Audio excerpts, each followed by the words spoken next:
오늘 성경 봉독 말씀은 베드로전서 1장 3절로 4절입니다. 봉독하겠습니다. 우리 주 예수 그리스도의 아버지 하나님을 찬송하리로다. 그의 많으신 긍휼대로 예수 그리스도를 죽은 자 가운데서 부활하게 하심으로 말미암아 우리를 거듭나게 하사 산 소망이 있게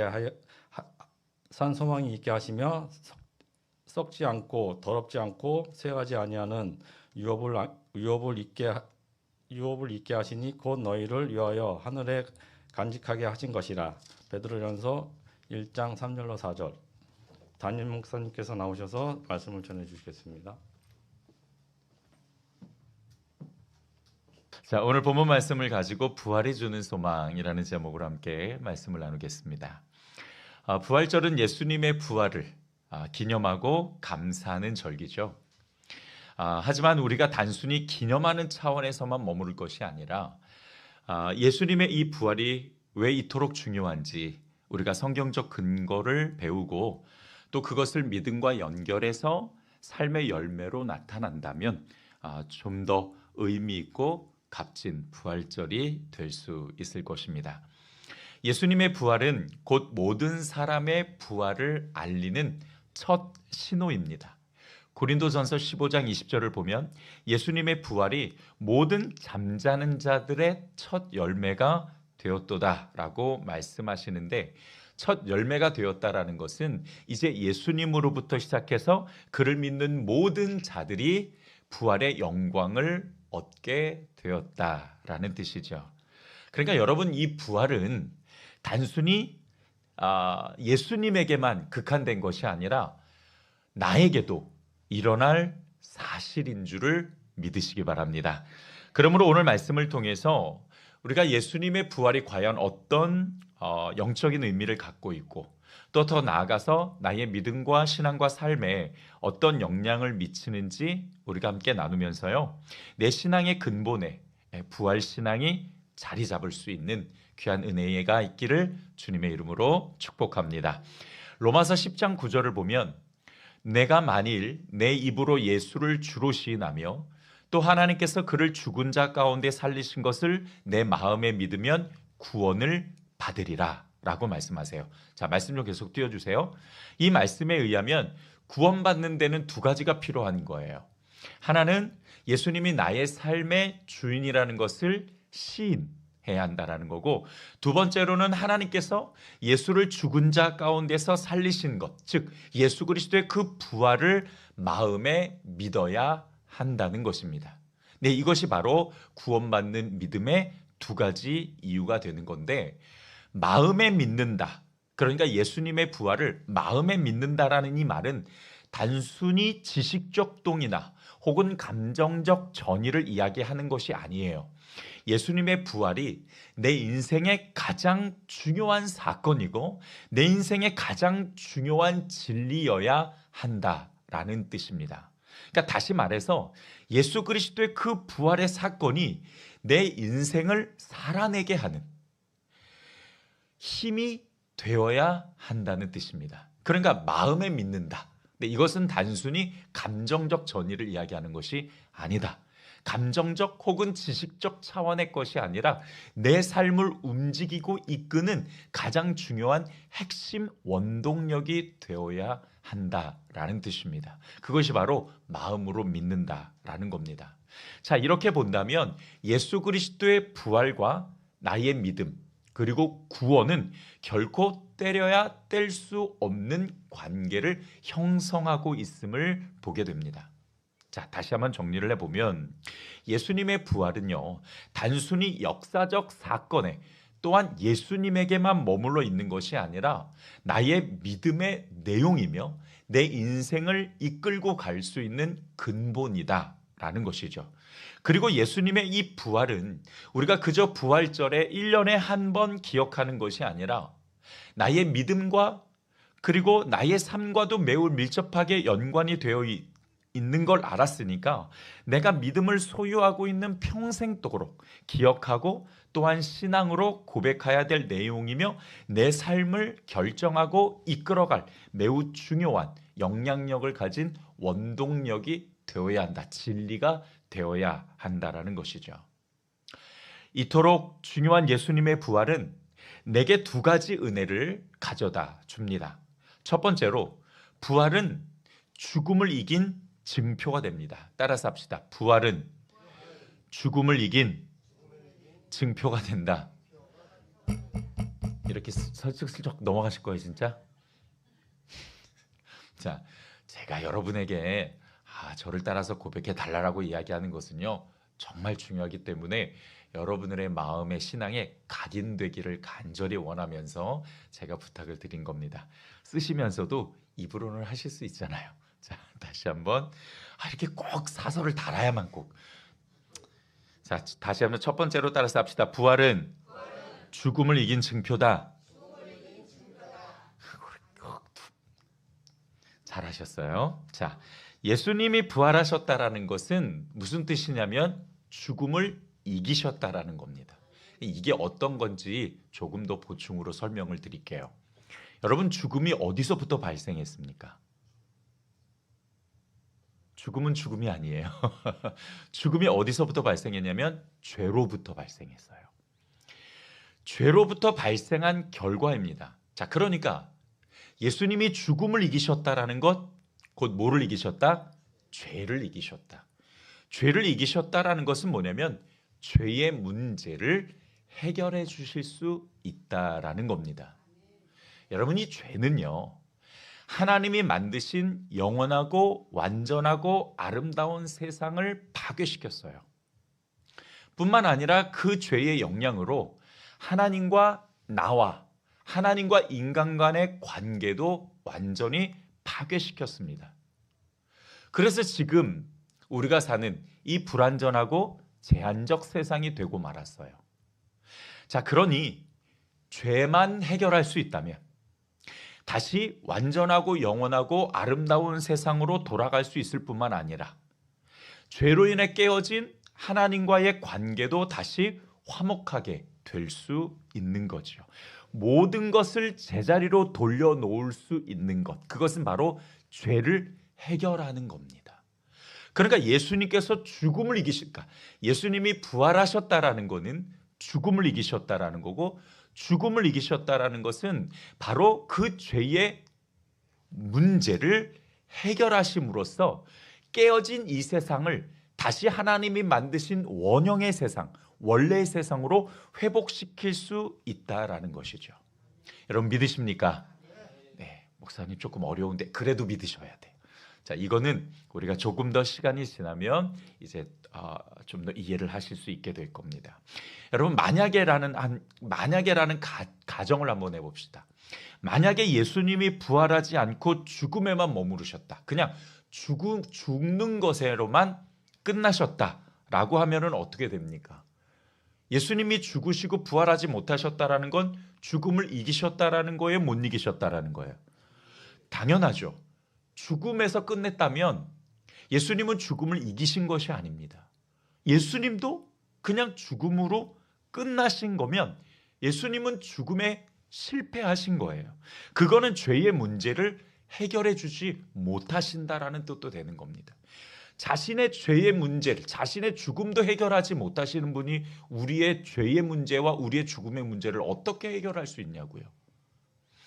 자, 그러니까 예수님께서 부활하심으로써 이 죄의 문제를 해결하실 수 있는 능력을 가지고 우리에게 다시 원래 세상으로 회복할 수 있게 하신 것입니다. 부활하심으로써 세상의 죽음과 모든 죄를 이기셨다라는 뜻은 바로 그런 뜻입니다. 문제를 해결해 주실 수 있다. 그로 인해 세상이 다시 하나님이 만드신 원래 그 원형의 상태로 회복할 수 있도록 하신 것이죠. 그래서 이 구원은 부활로 완성되어지는 겁니다. 그래서 이 부활이 정말 중요한 거예요. 이 부활이 죽음을 이겼다라는 뜻은 바로 이런 의미입니다. 다시 정리해 보면 부활은 죽음을 이긴 거고, 죽음을 이겼다라는 것은 나의 죄의 문제와 나의 죽음까지도 해결해 주실 수 있다. 그로 인해서 다시 하나님께서 만드신 원래 그 원형의 세상으로, 완전한 세상으로 돌아갈 수 있는 길을 열어주셨다라는 거예요. 그래서 예수님을 믿기만 하면 우리가 다시 하나님과의 관계가 회복되고 하나님 나라에 들어갈 수 있는 줄 믿으시기 바랍니다. 두 번째로 예수님의 부활은 모든 사람이 부활할 수 있는 첫 열매가 되셨다라는 거예요. 자, 앞서 말씀을 드렸지만 이 예수님의 부활은 나와 아무런 상관이 없는 역사적 사실이 아니라 밀접한 관계가 있어요. 그러니까 예수님이 부활하심으로 나도 부활할 수 있게 된다는 그 소망을 가지게 된 거죠. 고린도전서 15장 20절로부터 22절을 우리가 함께 좀 읽어보도록 하겠습니다. 자, 자막에 나오니까 여러분만 한번 읽어보겠습니다. 큰 소리로 시작.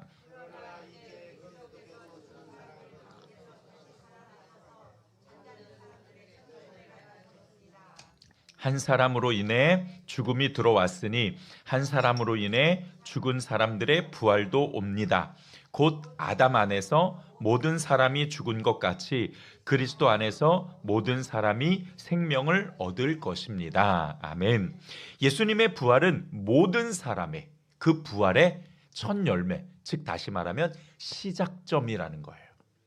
그러니까 예수님께서 이 땅에 재림하실 때 우리도 예수님처럼 완전한 부활체를 가지고 부활해서 하나님 나라에서 영원히 살아갈 수 있게 하셨다라는 겁니다. 죽음을 이기신 것, 그리고 부활의 첫 열매가 되신 것, 이 두 가지가 바로 예수님의 부활이 내게 주는 은혜, 그리고 소망이 되는 것입니다. 이 두 가지 은혜가 성경적 사실로만 그치는 것이 아니라 더 나아가서 나의 믿음을 더 굳게 하고 신앙의 내용을 만들어내며 내 인생을 움직이는 원동력이 되기를 주님의 이름으로 다시 한번 소망합니다. 자, 그렇다면 예수님의 부활을 오늘 살아가는 우리에게 과연 어떻게 적용되어야 할지 우리가 이 적용점을 함께 나누어 보도록 하겠습니다. 첫 번째, 나는 예수님의 부활로 거듭났습니다. 우리 함께 저 자막을 읽어보겠습니다. 시작. 나는 예수님의 부활로 거듭났습니다. 자, 이제 그 예수님의 부활이 그 능력이 나에게 어떻게 실체화되었는지 그리고 그것이 내 삶에 어떻게 적용되어야 될지를 우리가 함께 나눈 건데요. 자, 오늘 본문 3절을 한번 보도록 하죠. 우리 주 예수 그리스도의 아버지 하나님을 찬송하리로다. 그의 많으신 긍휼대로 예수 그리스도를 죽은 자 가운데서 부활하게 하심으로 말미암아 우리를 어떻게 하셨다? 거듭나게 하셨다라는 거예요. 그러니까 우리의 거듭남이 예수 그리스도의 부활을 원천으로 하고 있다라고 말씀을 해주시고 있는 거죠. 여러분, 거듭남이 무엇입니까? 거듭남은 다시 태어나는 것이죠. 다시 태어난다라는 건 또 무슨 뜻입니까? 다시 태어난다라는 건 이거예요. 죽음에서 생명으로 옮겨졌다. 따라서 합시다. 죽음에서 생명으로 옮겨졌다. 그게 뭐라고요? 네, 그것이 바로 거듭남입니다. 거듭남. 다시 태어났다라는 거예요. 자, 좀 더 자세히 한번 살펴보죠. 요한복음 3장 3절을 보면 예수께서 대답하여 이르시되 진실로 진실로 내게 이르노니 사람이 거듭나지 아니하면 하나님의 나라를 볼 수 없느니라. 하나님의 나라에 들어가기 위해서 우리가 받아야 될 은혜가 뭐냐? 거듭남이에요. 사람이 거듭나야만 하나님 나라에 들어갈 수 있는데 그러면 이 거듭남이라는 것이 구체적으로 뭐냐? 요한복음 3장 5절에서 말씀하십니다. 예수께서 대답하시되 진실로 진실로 내게 이르노니 사람이 물과 성령으로 나지 아니하면 하나님 나라에 들어갈 수 없느니라. 자, 요한복음 3장 3절과 3장 5절에 똑같이 말씀해 주시는 건 뭐냐면 하나님 나라를 볼 수 있다. 하나님 나라를 들어갈 수 있다. 라고 이야기하시면서 3절에서는 거듭남과 5절에서는 물과 성령으로 나는 것을 이야기합니다. 그러니까 여기서 거듭남의 구체적인 실체화는 뭐냐면 내가 물과 성령으로 은혜를 받는 것을 이야기하는 거예요. 예수님의 부활과 다시 태어나 하나님 나라에 들어가는 것이 어떤 연관성이 되어지는지를 우리가 살펴보는 건데요. 예수님의 부활은 앞서 말씀드렸듯이 죽음을 이긴 거죠. 그건 죄의 문제를 완전하게 해결하신 겁니다.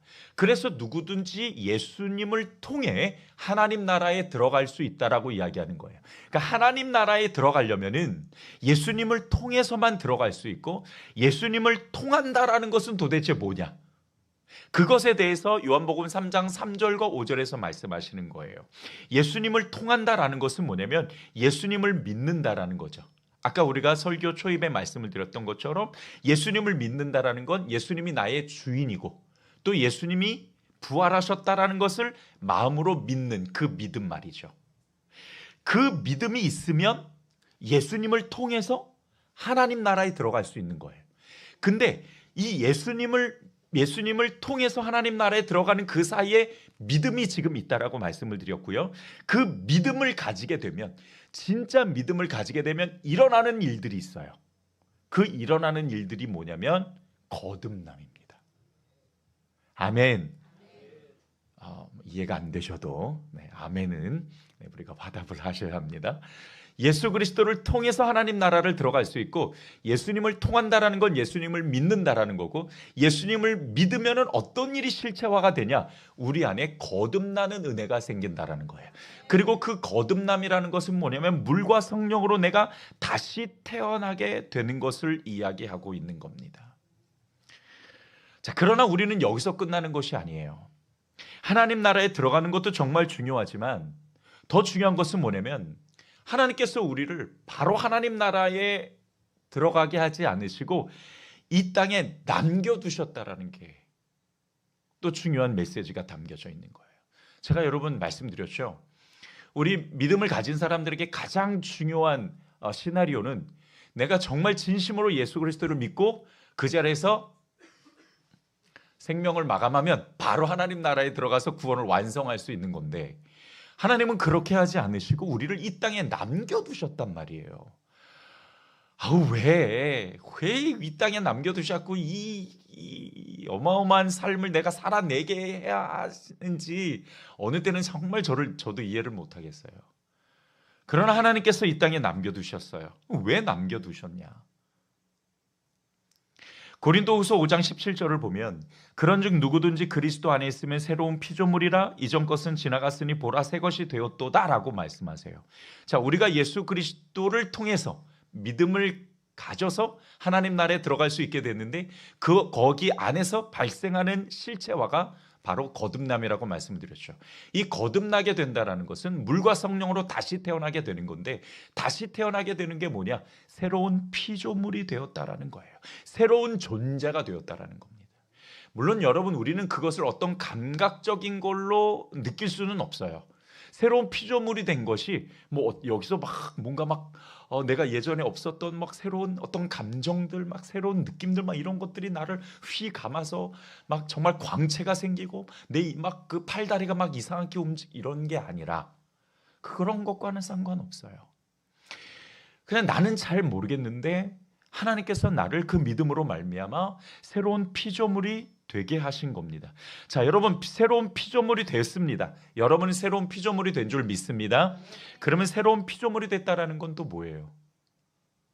새로운 피조물이 됐다라는 건 새로운 존재가 되었다라는 겁니다.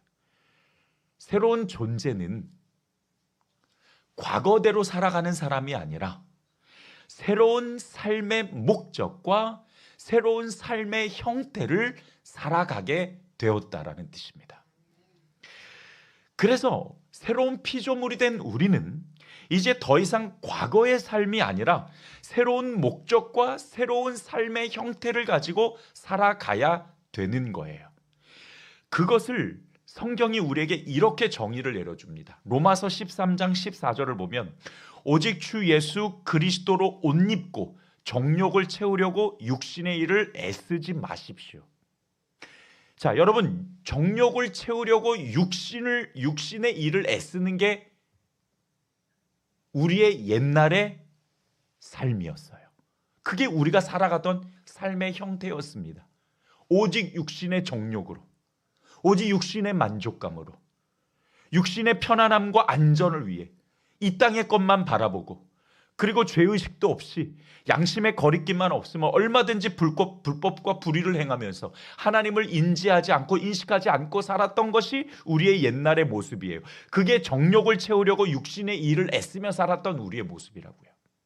근데 그런 우리를 새로운 피조물이 되게 하셨다라는 건 뭐냐면 로마서 13장 14절에 말씀하셨듯이 예수 그리스도를 옷 입었다라는 뜻입니다.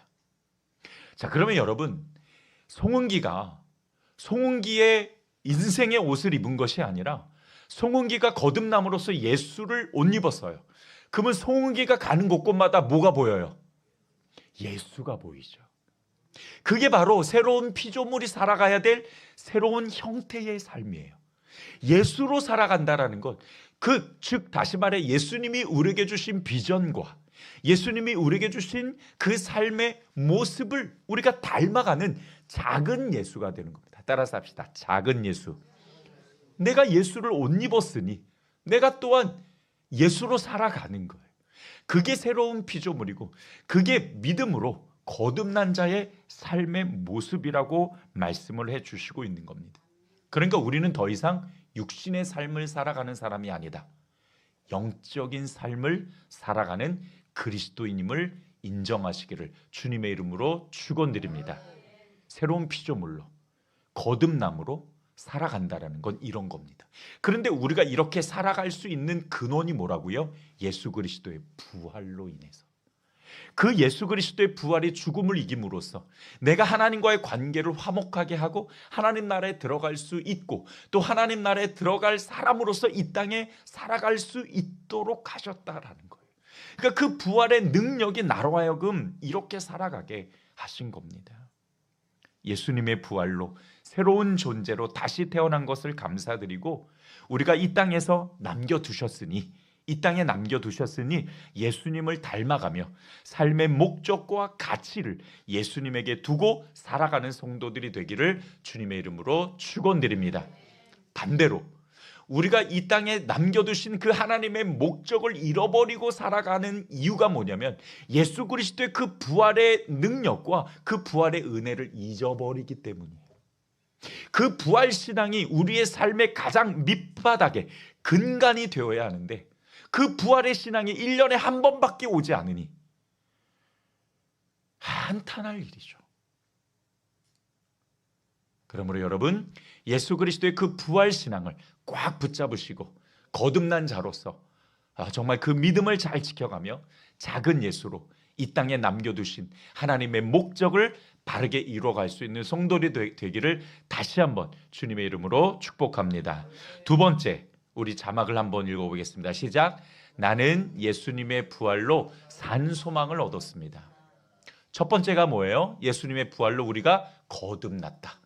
두 번째, 예수님의 부활로 내가 소망을 얻었는데 그냥 소망이 아니에요. 무슨 소망이에요? 산 소망을 얻었다라는 거예요. 자, 오늘 본문 3절을 보면 우리 주 예수 그리스도의 아버지 하나님을 찬송하리로다. 그의 많으신 긍휼대로 예수 그리스도를 죽은 자 가운데서 부활하게 하심으로 말미암아 우리를 거듭나게 하사 그 다음 뭐예요? 산 소망이 있게 하셨다. 여러분, 여기서 산 소망은 구체적으로 뭘 이야기하는 걸까요? 그냥 막연한 소망이 아니에요. 여기서 산 소망은 예수님이 부활하심으로써 나도 예수님처럼 부활할 수 있다라는 소망. 여러분, 우리가 꼭 기억해야 될 것은 우리가 예수님처럼 다시 부활하고 그 부활체를 얻어서 하나님 나라에 들어갈 수 있게 되는 거거든요. 그러니까 이 부활체, 우리가 얻어야 될 이 부활에 대한 그 산 소망을 우리가 기대하며 살아가야 한다라고 말씀을 하고 있는 겁니다. 부활은 세상을 이기신 승리라고 말씀을 드렸죠. 그것은 더 이상 죽음과 죄의 문제로 두려워하지 않아도 된다라는 것입니다.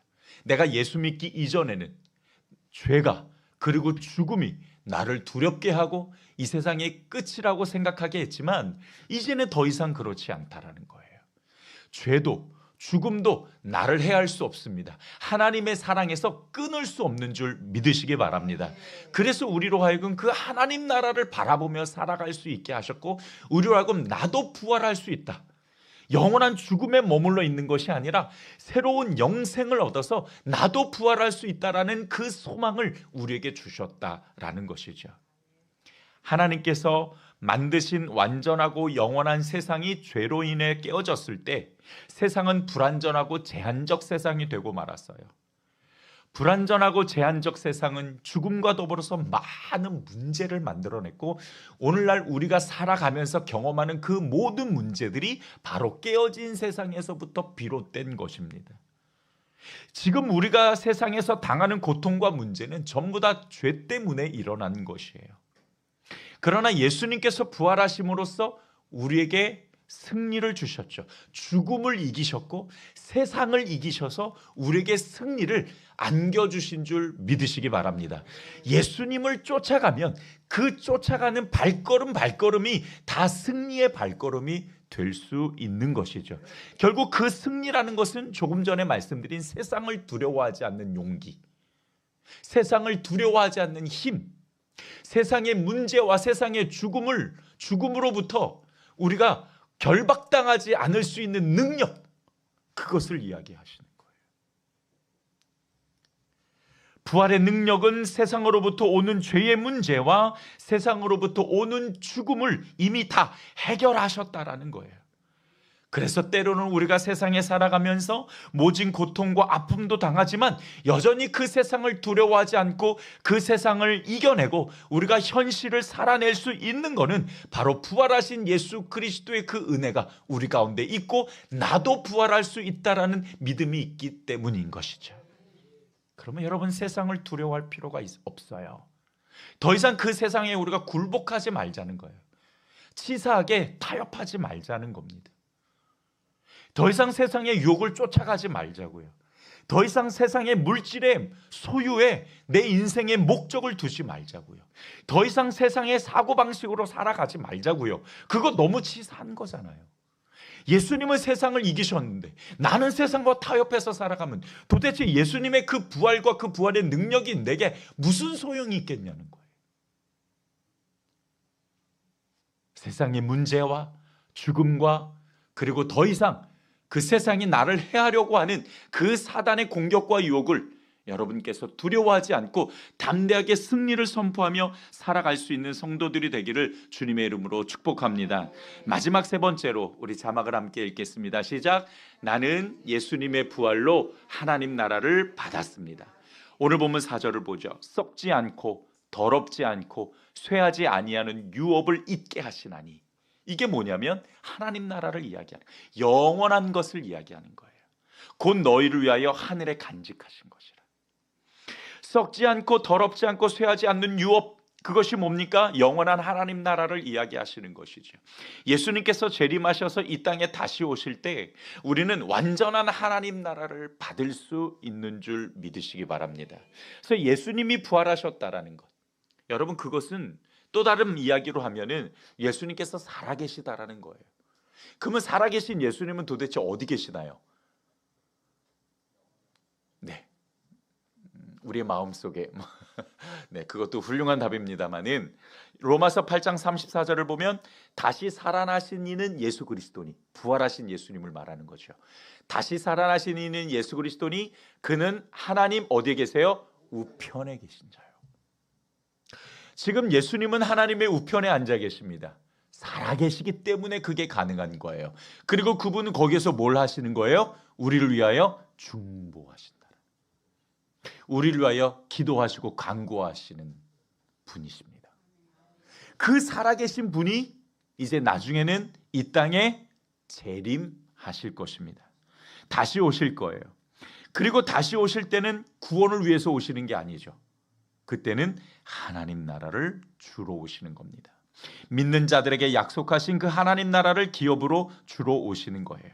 이렇게 예수님의 부활은 곧 하나님 나라와 연결되어지는 겁니다. 우리 성도들은 하나님 나라를 기업으로 받을 사람들이에요. 그러므로 결코 썩어질 이 세상을 소망으로 삼거나 죄로 인해 더럽혀진 이 세상을 우리가 바라고 소유하기 위해서 살아가서는 안 되는 겁니다. 따라서 합시다. 세상은 수단이지 목적이 아니다. 네, 우리가 이 세상을 살아가는데 필요한 수단이에요. 그것이 우리 인생의 목적이 되어서는 안 됩니다. 소유의 대상이 되어서는 안 된다라는 거예요. 우리의 목적은 오직 하나님 나라를, 그 영원한 것을 받는 것입니다. 그러므로 부활하신 예수 그리스도를 더욱 굳게 믿으며 오직 예수님만 바라보며 하나님 나라를 소망으로 삼는 우리 귀한 그리스도인들이 되기를 주님의 이름으로 축복합니다. 자, 말씀을 정리하죠. 예수님의 부활은 예수님만의 부활이 아니에요. 그것은 곧 우리를 구원하사 다시 태어나게 하셨고 산 소망을 주시며 하나님 나라를 기업으로 받을 은혜를 주신 겁니다. 그러므로 우리 성도들은 부활하신 예수님을 믿고 그 부활하신 예수님을 따르는 작은 예수로서의 그 삶을 오늘도 우리가 살아내야 합니다. 우리의 믿음과 신앙은 부활을 기초로 삼게 됩니다. 부활의 신앙을 가지고 이제 다시 오실 예수님을 기다리고 준비하는 우리 귀한 성도들이 되기를 주님의 이름으로 축복합니다. 주님 감사합니다. 오늘 말씀을 통해서 예수님의 부활이 어떻게 실체화가 돼서 나에게 들어왔는지 또 그것을 가지고 우리가 어떻게 살아내야 되는지를 우리가 함께 나눴습니다. 오늘 말씀을 통해서 작은 예수로 살아가기를 결단하고 또 하나님을 바라보고 또 하나님을 소망하는 우리 귀한 성도들을 붙잡아 주시고 함께하여 주시옵소서. 예수님의 이름으로 기도드렸습니다. 아멘.